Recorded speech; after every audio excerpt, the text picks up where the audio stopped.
one of the the area which I was waiting for, your interview.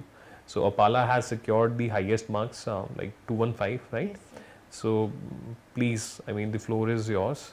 The challenges during the interview, how was the interview? The interview was taking place in very special circumstances. Apala had to wear gloves. Apala had to wear, a face shield also. So, expression of your thoughts, it creates a lot of, it brings in a lot of extrinsic factors which ideally, should not be there. तो aspirant के ऊपर तो tension और ज़्यादा बढ़ गया है कि मेरे को ऐसे ऐसे madam.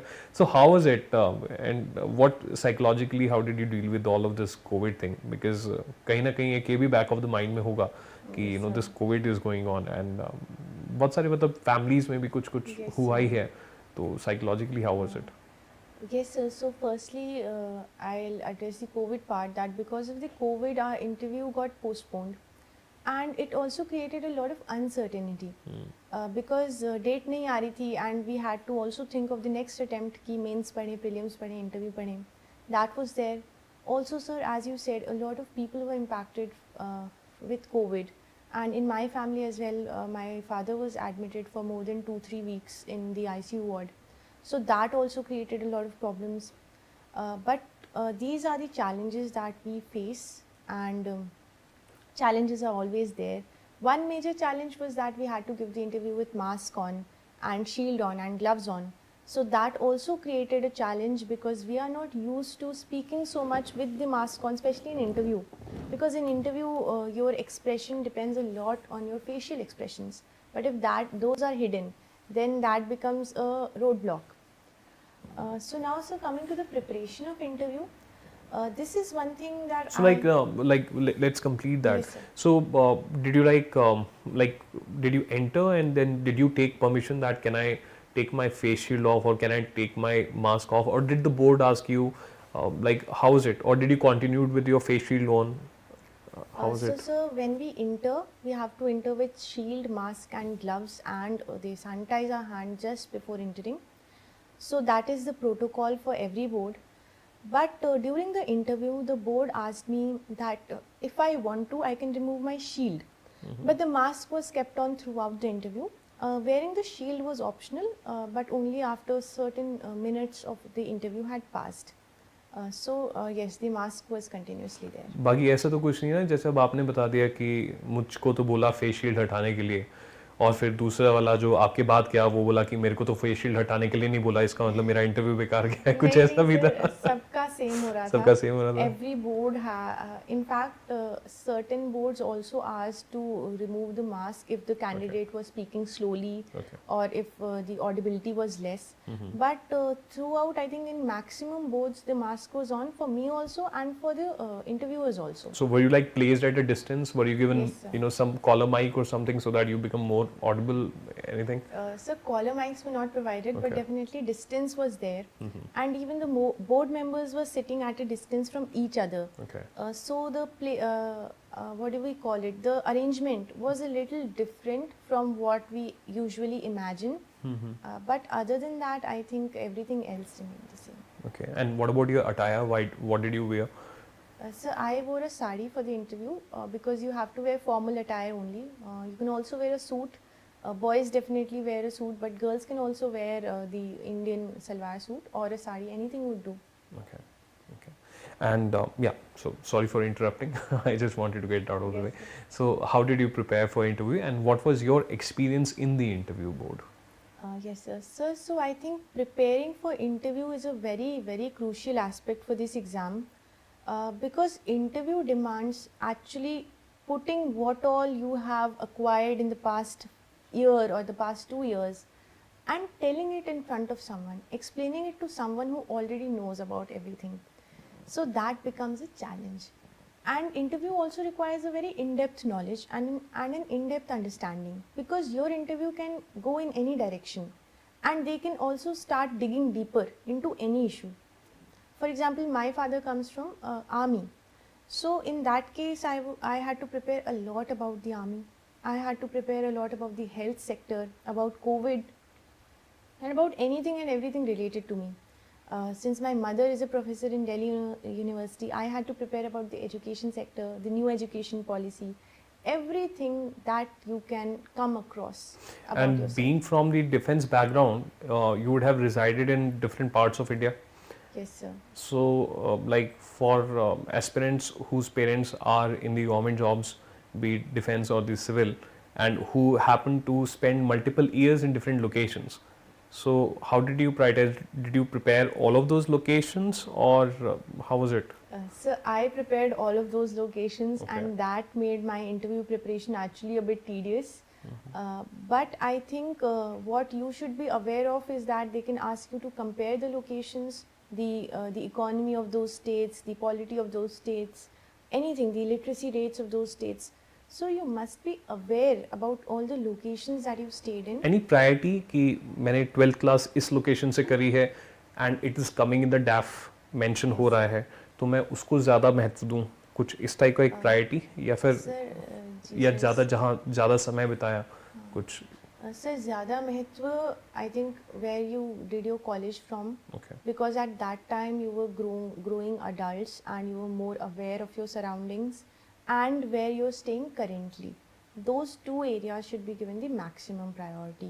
Other than that, thoda idea hona chahiye of where you were born, where you've done your 10th class from. For example, I was born in a state completely different from where I have stayed the rest of my life. तो उधर भी थोड़ा prepare करना पड़ा. You should know. It should not look like you are a negligent person who's not aware of his or her surroundings. You should look like an aware citizen. Okay. Okay. And what was your service preference? So I had opted for Indian Foreign Service as my first preference. Okay. And the second was IAS, and the third was the normal. So why did you usually the students they go for IAS? Why did you go for IFS? So I think that this exam is actually a 2 or 3 year process, but the job that you do is something that is going to stay with you for the next 30 years of your life. So you must choose what really interests you and what you're actually passionate about. For myself, I think 2 major reasons played a role. The first one was that I actually really liked studying about international relations. In fact, right now also I have a few books in line which I was planning to read about international relations after the interview gets over. So my interest lies in that area, and I think my strengths can be better utilized for the country if I join the IFS. So do you feel in hindsight that maybe PSIR could have been a better option? Yes, sir, I sometimes felt that because I wanted to know more about international relations, and GS में international relations is touched upon but not in too much depth. But hopefully I'll read more about it now.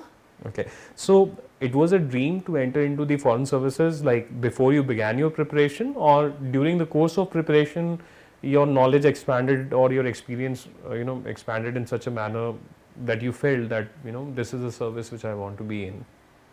Yes, sir. So for me, IFS was not a career option, it was a dream.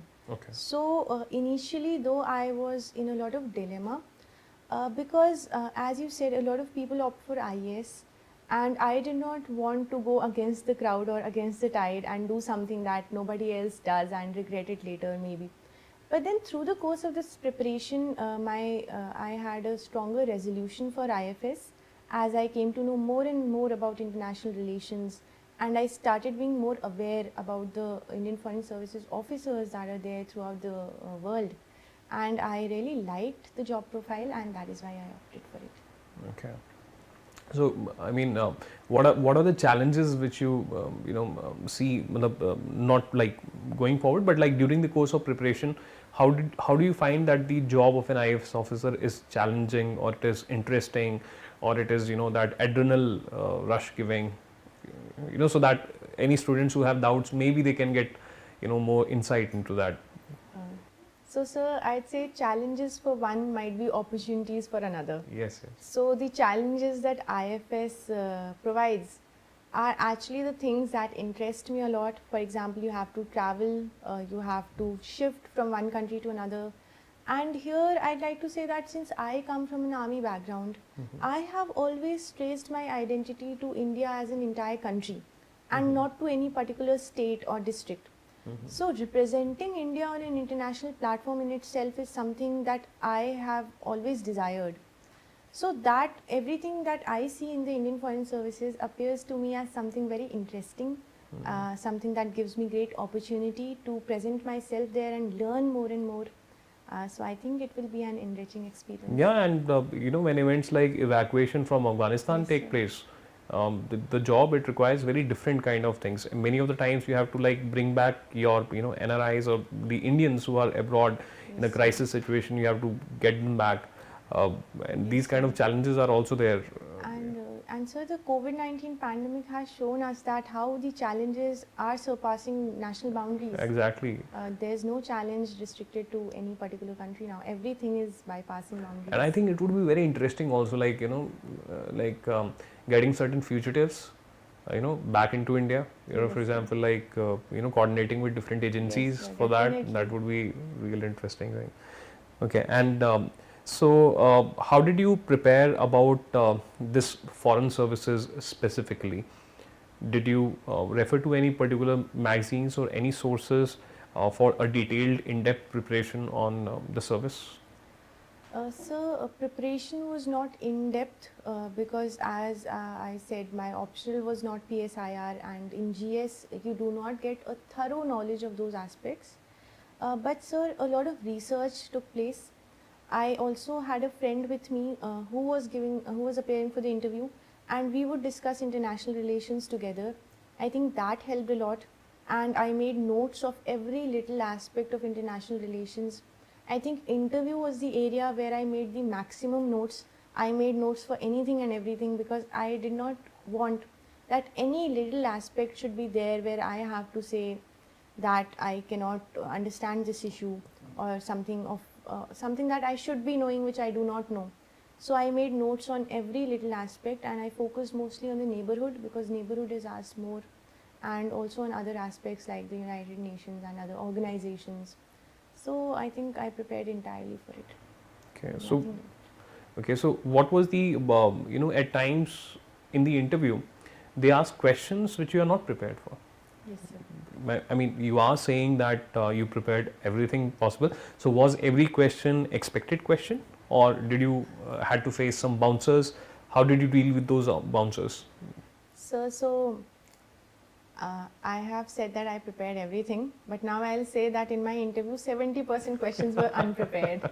so, so I was not asked any question on the health sector, which Okay. I had thoroughly prepared. I was not asked anything on COVID. And in international relations also, I was just asked one question. I was not asked why IFS, which was something that I had thoroughly prepared. So the majority of questions were actually very thought-provoking and very analytical. Those were things that I had to think about then and there, sitting then and there itself. A lot of questions were asked from current affairs. One question was asked from that day's current affairs itself, that day's morning newspaper itself. Okay. And thankfully I had read it because I was last in my row to give the interview, so I had a few hours, so I read the newspaper. So was it a new development which had come, or like Yes, sir. if you had not read that day's newspaper, you would have still been able to answer something? No, sir, it was a new development, and in Okay. fact, I was not also completely aware of it. But then it is all about how you handle these questions. If you get very anxious, or if you remain calm and composed and you handle them with grace, and you're able to bring out what you know in a balanced, polite, and humble manner. Because, sir, at the end of the day, the services you're joining, answer writing is an aspect, but communication becomes a major aspect that will help you throughout your life. That is something that is non-negotiable for a services that has to go down to where the public is and have certain trust with the public. So communication and presenting your views in a non-arrogant manner, in a humble manner, that is very much necessary. Any particular question which is your favorite, which posed a great challenge to you, and which you maybe keep on thinking intermittently, and how you dealt with something which you are proud of, that I dealt with that question I had not prepared. Any one example you would want to So, give to sir, our I think audience? every other question was something that I kept thinking about after I gave the interview. But at the end, I was asked questions on my sari, and those were not trivia questions as it is being reported. Those were actually very intensively GK questions, I'd say. These are the things that we read about in prelims examination in art and culture. And it began with asking me that what is the sari that you're wearing? Are you even aware about what you're wearing? Or you've just come up here? Was it a being- lady member or a No, so the chairman asked me chairman that. asked? Okay. And that border had a painting on it. So I was asked which tribe makes that painting, where is that tribe found? And then he started giving me names of different saris, and I had to tell the state where these saris are. And it continued for 5 minutes, 6 questions on different, it was like a rapid fire, this sari, this state, this sari, this state. And thankfully, I could answer all those saris, and in the last, I was a little confused, but then he nodded that I'm saying it correct. So then all the questions I could handle well. So that was one interesting aspect. Analytically, like one challenging example Yes, of sir. question.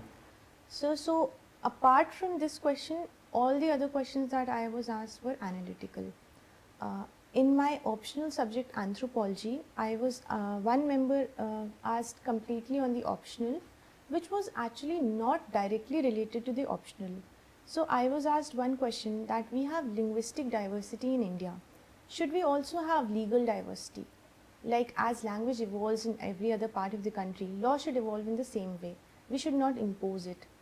So for that I said that law must always be a guiding force. It is not an imposition of law. We have the flexibility. We have certain tribal areas such as 5th schedule and 6th schedule areas. So law and society should always go hand in hand. One cannot overpower the other. And other questions were also so similarly analytical. As I'm saying, I had to think about it. And this was a good answer. I mean, on that theme, because since ethics it is your strong point. Yes. So like Mahatma Gandhi, he talks about decentralization of power, Yes, and sir, law it exactly. is a tool of the state. Yes. So if we say, so very good. I mean, that's brilliant. Yeah, so that's why she got the highest marks.